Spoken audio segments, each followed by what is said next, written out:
জুলাই গণঅভ্যুত্থানের 1 বছর হতে যাচ্ছে।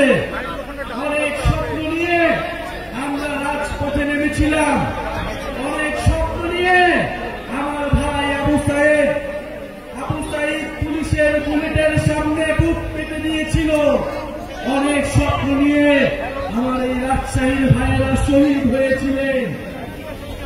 আমাদের স্বপ্ন ছিল না কেবল শেখ হাসিনার পতন, আমাদের স্বপ্ন ছিল একটি নতুন বাংলাদেশ, সংস্কারের মাধ্যমে বাংলাদেশের পুনর্গঠন।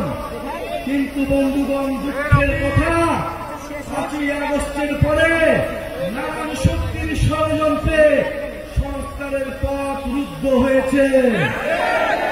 বন্ধুগণ, আমরা স্বীকার করে নিচ্ছি আমাদের ভুল হয়েছিল, আমাদের সীমাবদ্ধতা ছিল, কিন্তু আজকে আমরা আপনাদের সামনে শপথবদ্ধ, এই ভুল আমরা আর করব না, আমরা আর সুযোগ দিব না।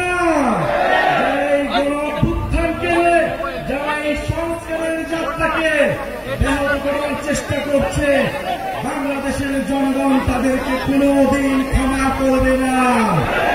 প্রিয় বন্ধুগণ, 5ই আগস্ট 2024-এ আমাদের লক্ষ্য ছিল ফ্যাসিবাদের পতন, এবার আমাদের লক্ষ্য হচ্ছে বাংলাদেশের পুনর্গঠন।